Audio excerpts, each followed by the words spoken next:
जय जिनेन फ्रेंड्स। अब तक हमने बुक रीडिंग की प्लेलिस्ट जिसमें मैं यह और वह की बुक रीड कर रही हूँ मैं उसमें हमने 6 वीडियोस देख चुके हैं। छठे वीडियो के अंत में यह प्रश्न पूछा था इस बुक के द्वारा मैंने कि यह प्रश्न उठ सकता है कि अन्य किसी भी धर्म या विज्ञान में मनुष्यों की इतनी लंबाई नहीं बताई है, जबकि जैन धर्म में इतने लंबे मनुष्यों, पशु पक्षियों आदि की बात बताई है। उस पर सहसा कैसे विश्वास करें। तो आज 7वें वीडियो में मैं आपका स्वागत करती हूँ। इसमें हम विभाग दूसरा यानी कि यह संसार क्या है यह देख रहे हैं। तो इसका उत्तर देते हुए मैं आपको एक चित्र बताना चाहूँगी जो कि नई दुनिया के पेपर में छप चुका है। इसकी फ़ोटो का मैं डिस्क्रिप्शन में लिंक छोड़ दूँगी। इसमें लिखा हुआ है, नई दुनिया इंदौर में प्रकाशित हजारों वर्षों पूर्व नरक कंकालों के इन नीचे दिए गए चित्रों से स्पष्ट हो जाता है कि आज से हजारों वर्ष पूर्व के मनुष्यों की लंबाई कितनी अधिक थी। अर्थात अभी समय के बीतने के साथ मनुष्यों और अन्य जीवों की ऊंचाई लंबाई घटती जा रही है।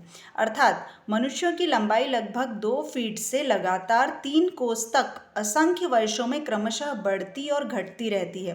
परंतु मनुष्य हमेशा इस धरती पर रहते हैं, उनकी संख्या में घटबढ़ चलती रहती है। इस प्रकार संसार नष्ट होकर कभी शून्य नहीं होता। यदि संसार शून्य होना मानेंगे तो जिनसे संसार बना हुआ वे घटक आत्माएं शून्य होकर नष्ट हो गई ये मानना पड़ेगा। परंतु आत्माएं न उत्पन्न होती है न नष्ट होकर शून्य होती है। अब हम देखते हैं एक शरीर में अनंत जीव कैसे पाए जाते हैं। जैन धर्म के अनुसार कई वनस्पतियों में अनंत जीव होते हैं। आलू, प्याज, लहसुन आदि कंदों के सुई की नोक बराबर टुकड़े में अनंत अनंत जीव होते हैं। पुराने जमाने में लोग इस बात पर विश्वास नहीं करते थे। मेवाड़ के एक राणा ने इस बात पर विश्वास नहीं किया तो एक जैन मुनि ने चने की दाल के टुकड़े पर 108 हाथी के चित्र बनाकर राणा जी से पूछा, आपको क्या दिख रहा है? राणा जी ने कहा, ये काला काला कुछ पदार्थ है।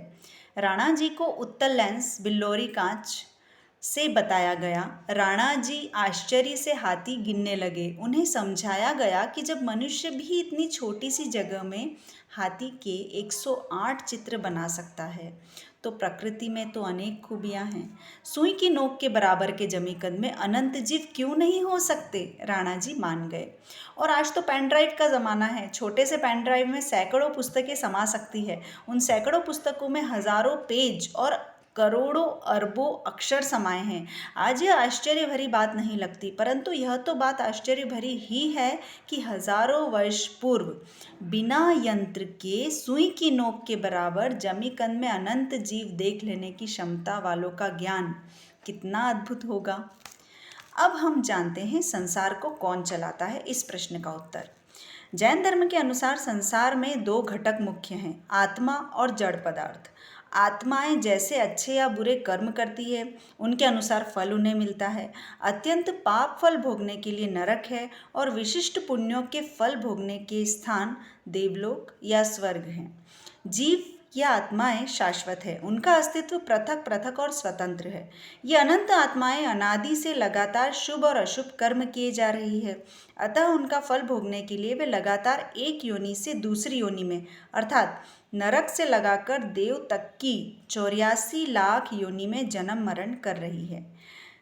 आत्मा जिस योनि में जाती है वह अपने भाग्य के अनुसार अमुक समय तक उस योनि में रहती है, वहाँ भी कर्म करती है, वहाँ के कर्म के अनुसार अगली योनि में चली जाती है अपने कर्मों का फल भोगने। इस प्रकार यह संसार चल रहा है।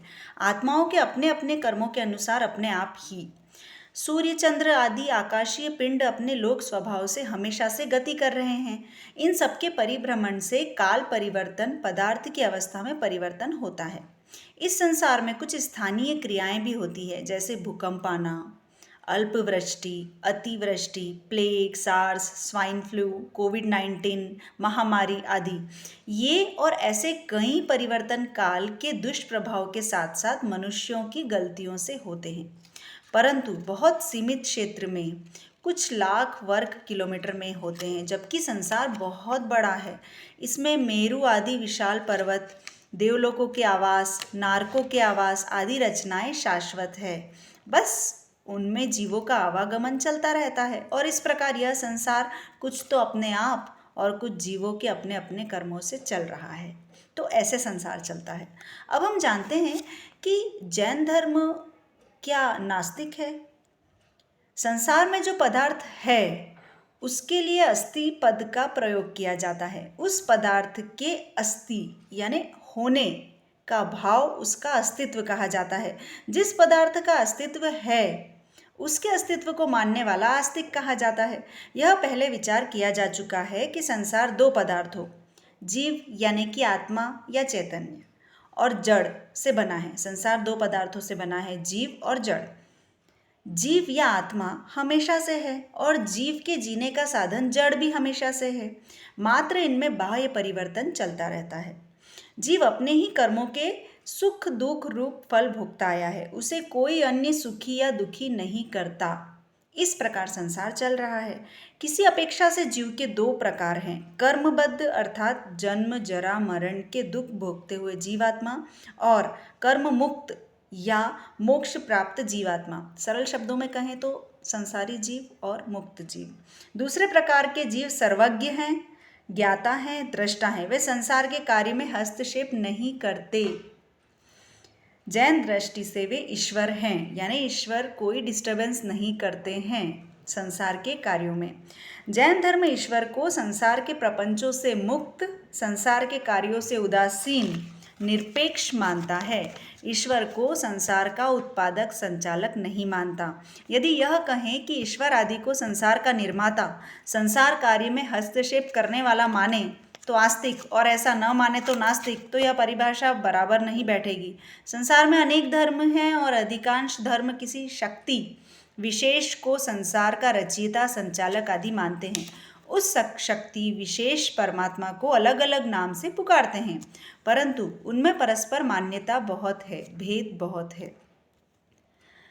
संसार के निर्माण के तरीके, काल, संचालन के तरीके आदि में मतैक्य, एक मत नहीं है, तो इनमें से सच्चा आस्तिक कौन, यह निर्णय करना मुश्किल है। वस्तुतः ईश्वर या परमात्मा को सर्वशक्तिमान मानते हुए भी आत्मा के अस्तित्व, पुण्य पाप मोक्ष आदि को तो मानना ही पड़ेगा, क्योंकि आत्मा पुण्य पाप का अस्तित्व है। इन्हें मानकर पाप को छोड़ने योग्य माने और यथासंभव छोड़ने का प्रयास करे, वह आस्तिक है। थोड़ा भी पाप छोड़ने से अपने आचार में सुधार होता है। ईश्वर को सर्वशक्तिमान और सृष्टि का कर्ता मानकर भी पाप को छोड़ने योग्य नहीं माने, आनंद सहित पाप क्रियाएं करे, परभव नहीं माने, वह नास्तिक है। उसको यदि आस्तिक कहो तो इससे न तो उसका भला है न दुनिया का। जैन धर्म ईश्वर या परमात्मा को मानता है, आत्मा, परभव, पुण्य, पाप, मोक्ष आदि को मानता है, अतः वह आस्तिक धर्म है। आस्तिक वही जो पाप क्रियाओं को छोड़े, अपने पूर्व जन्मों से लाए हुए गलत संस्कार को छोड़कर वर्तमान के आचरण को सुधारे। जैन धर्म में आचरण सुधारने पर सबसे अधिक जोर दिया गया है, अतः वह आस्तिक धर्म है। तो अब ये क्लियर हो गया है कि जैन धर्म आस्तिक धर्म है। अब हम समझते हैं जैन धर्म का कर्मवाद क्या है। कर्मशास्त्र, संसार में कोई जीव सुखी और कोई जीव दुखी क्यों? इसका उत्तर जैन धर्म के अनुसार इस प्रकार है। जीव अपने पूर्व के किए हुए शुभ कर्मों का फल भोगते हुए सुखी होता है और अपने ही किए हुए अशुभ कर्मों के फल को भोगते हुए दुखी होता है। मोटे तौर पर लगभग सभी धर्म इस बात को स्वीकार करते हैं, परंतु जैन धर्म का कर्मवाद बिल्कुल अलग है। जैन धर्म के अनुसार आत्मा हर समय स्थूल या सूक्ष्म क्रिया कर रही है। इस कारण आत्मा में निरंतर कर्म जुड़ते हैं, चिपकते हैं। ये कर्म अत्यंत सूक्ष्म रज के समान हैं। इन्हें विशिष्ट ज्ञानी ही साक्षात देखते हैं। जो पदार्थ जितना सूक्ष्म होता है वह उतना अधिक संख्या में होता है और वह उतना दृढ़ता से चिपकता है। उसे साफ करना उतना मुश्किल भरा होता है। जैसे रेत के कण कपड़ों पे चिपककर शीघ्रता से छूट जाते हैं, पर मिट्टी नहीं। मिट्टी भी अत्यंत बारीक हो तो उसे साफ करना और कठिन।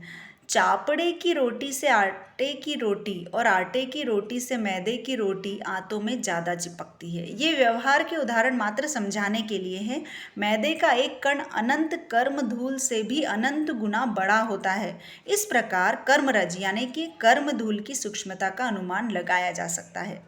इसके लिए हमारे पास कुछ 8 पॉइंट्स भी हैं। पहला पॉइंट, यह कर्म धूल पूरे ब्रह्मांड में व्याप्त है। जीवात्मा जब जहाँ रहता है वहाँ उस समय उसके कर्मरज चिपकती है। 1 सेकंड के असंख्यातवें भाग के लिए भी कर्मरज का ग्रहण करना जीवात्मा ने बंद नहीं किया। दूसरा पॉइंट, लगी हुई कर्मधूल जीव के भावों या अध्यवसायों आदि के कारण अलग अलग समय तक चिपकी रहती है। अलग अलग कर्मरज का चिपके रहने का समय पूरा होता रहता है और वे जीवात्मा को अपनी अपनी प्रकृति के अनुसार फल देकर जीव को सुखी दुखी करती रहती है। तीसरा पॉइंट, ये कर्मधूल मुख्य रूप से 8 प्रकार की है, फिर इनके उपभेद अलग हैं। इन 8 प्रकारों की और इनके उपभेदों की कर्मरजों का कार्य अलग अलग है। चौथा पॉइंट, जीवात्मा कर्म बंध के पहले स्वतंत्र है, परंतु एक बार कर्म का बंध होने के बाद उनमें परिवर्तन प्रायः दुस्संभव होता है। जैसे खेत में एक बार मक्का बो दी तो उनसे मक्का ही प्राप्त होगा, सोयाबीन नहीं। बोते समय खेत मालिक स्वतंत्र था, बोने के बाद जो फसल बोई वही मिलेगी। पांचवा पॉइंट, कर्म बंध अनादि से चल रहा है। नए कर्म निरंतर जुड़ते रहते हैं और पुराने कर्म आत्मा को अपना फल देकर आत्मा से पृथक यानी कि अलग होते रहते हैं। जैसे कुछ मनुष्य रोज जन्म लेते रहते हैं और कुछ मनुष्य रोज मरते रहते हैं। इस प्रकार संसार में हमेशा से मनुष्यों का अस्तित्व है, वैसे ही आत्मा में कर्म का है। पॉइंट 6, यह तो अत्यंत संक्षेप में अत्यंत सरल भाषा में पारिभाषिक शब्दों का प्रयोग न करते हुए कर्म के बारे में मात्र संकेत किया गया है। वस्तुतः आज भी जैन सिद्धांत में कर्म के बारे में बड़े बड़े ग्रंथ इतने विस्तार से समझाते हैं कि इन कर्मों को समझने में वर्षों लग जाएं। जैसे भौतिक रसायन शास्त्र में हाइड्रोजन, क्लोरीन, ब्रोमीन आदि भौतिक रासायनिक पदार्थों को नामजद पृथक पृथक अपने अपने गुण धर्मों सहित वैज्ञानिक ढंग से बताया गया है, वैसा ही कर्म धूल को वैज्ञानिक ढंग से विस्तार से कर्म संबंधी ग्रंथों में बताया गया है। पॉइंट 7, कर्मवाद के सिद्धांत को थोड़ा भी अच्छी तरह से समझ ले तो यह मालूम हो सकता है कि आत्मा का हर समय का हिसाब किताब कितनी खूबी से आत्मा में ही चलता रहता है। लास्ट पॉइंट, ये नहीं समझना चाहिए कि आत्मा में जमा पुण्य कर्म को पाप कर्म पूरी तरह नष्ट कर देंगे या आत्मा में जमा पुराने पापों को वर्तमान के पुण्य पूरी तरह से नष्ट कर देंगे। जैसे खेत में बोए मक्की के बीजों को नवीन बोए जाने वाले सोयाबीन के बीज उन्हें सोयाबीन के रूप में नहीं बदल सकते, अर्थात खेत में जिस जिस प्रजाति के बीज दबे हैं वैसे ही फसल देंगे। आगे हम सुनेंगे भाग्य और पुरुषार्थ के बारे में। Thank you.